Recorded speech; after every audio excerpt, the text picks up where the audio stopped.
first thing I got to get to is, how you feel about your golf game. Golf game's all right, man. It's always a mind game of preparing for this and just having fun. I've had a little extra time, unfortunately, to play, but excited to be out here because this is kind of my golf Super Bowl. Right. How are the kids golfing yet? We got 2 of them golfing, and my youngest is on his way. No. He's 2 years old, and all he wants to do is hit golf. That's what he says. Really? Hit golf. Damn. Okay. It's all right. So I know you had said that you had been told that golf could be good therapy for your knee. True? Is that really working out like that? No, he's good frame of mind, good therapy in the sense of I've been able to get away from the game for a little bit, and knee's feeling great. Got still some more time before training camp, so excited to get back out there healthy come September. Have you had to make any significant adjustments to your training regimen? Because you know what it's been like in the past. Yeah, it's just a more patient approach, quality over quantity, and the idea that I can still get to the level that I need to, but just being a little bit more mindful of how to balance a 4-month summer, and not knowing I need the rest, but also don't want to get too far away where it's hard to get back. So it's just more mindful and intentional timing and spacing throughout the summer. I got to ask you the question you don't want to hear, but I got to ask it anyway. When you go back to 24, Team USA in Paris, what was it like being on LeBron's team? You know, he was we call it Le Captain America. Mm-hmm. But I mean, for you guys being teammates, how did it feel?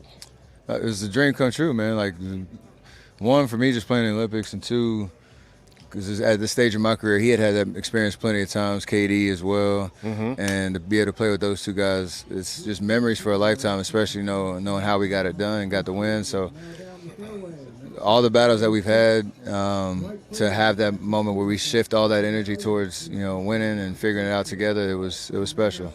How patient are you being with this whole process, with him making this decision? It's funny because I know we're getting that question a lot, and it's kind of LeBron's going to make the decision that he wants, and that he deserves the space and patience to make it. Like I said the other day, he could call all 29 other teams, and I'm pretty sure they try to figure out a way to get him there. So it's just a matter of what he wants to do. We talked to your dad yesterday, and he said he could be the piece that gets you guys over the hump, which I'm sure you've heard that phrase before many times. You see it that way, or how do you see it?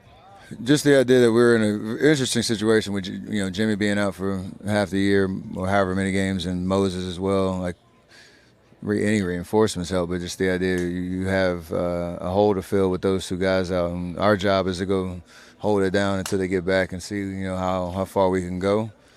It's injuries that they suck, and so it's just a matter of he definitely he'd help any team. Yeah. One of the most interesting things to me, at least last season, that you were dealing with was the sneaker free agency thing. Was that enjoyable? Just what was that process like for you? It was a ride. It was I spent a lot of time building out my brand for the last 13 years and really enjoying being in that business. And then there's a shift and new things on the horizon. So I had a lot of fun with it. And then now where we landed with Li Ning and looking at the future of this partnership that will hopefully be sustainable and global, like on a global scale. Golf, basketball, lifestyle, you name it. Like, we're gonna have fun with it. Yeah, everybody that I've talked to about Li Ning is like, some of their shoes are really better than some of the shoes that we make over here. There's a reason I finished the year in the Dwayne Wade shoe that they make, and I wore Jimmy's shoe for a while. So, yeah, they know what they're doing. When Steve decided to come back, what was your initial reaction? I'm happy, man. It's just he had to make the right decision for himself. You want to make sure everybody's invested mentally, spiritually, physically to what the grind is, and now we're just collaborating on new ideas to try to get us back to where we belong and think about it differently, maintain our culture and our core principles that got us to the level that we were. But it's a different team, different era of basketball. You got to be able to adjust and adapt, and I think Steve's up for the task. Are you yet able to project what's possible, or is that still too much unknown?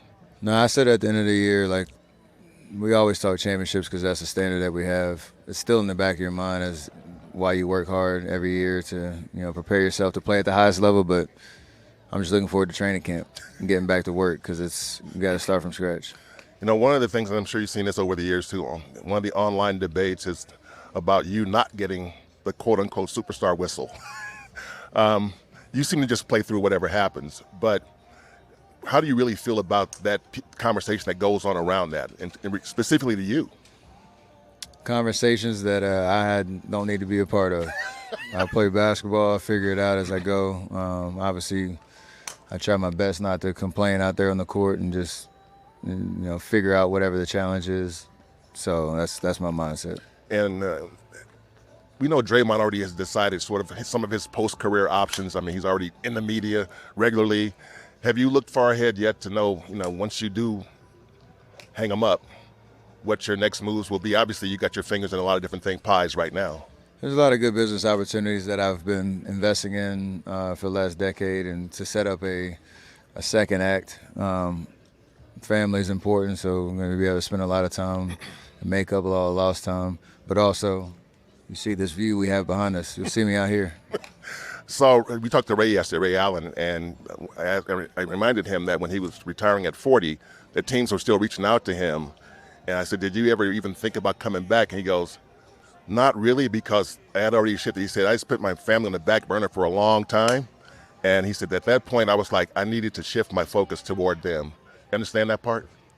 No, for sure. I mean, anybody who has a solid foundation from a family perspective and lived this NBA life, it's not easy. It's a lot of sacrifice. My wife's done an amazing job for the whole career. 15 years we've been married, and to your point, got kids now finding their own way, and they understand it, and there's obviously a lot of blessings that come with it. And 17, 18 years, hopefully a lot longer, like that's a long time. But it's all rewarding, but to your point, there's a lot of sacrifice that you hope to pay back at the end. Yaxel Lendeborg, so far people are loving him. Have you been able to watch him very much? Yeah, I watched some of the games. I haven't been there in person, but he looks very confident, poised, competitive. He's a champion, and I'm excited to get out there and figure it out with him. Rookies are awesome because they bring such good energy to the locker room, especially guys with talent like him. So that's what we need. Ladies and gentlemen, Steph Curry, man of the hour, trying to get his second win here at Edgewood. I'm gonna try. Here we go. All right, bro. Thanks for your time, man. Yes, Appreciate it.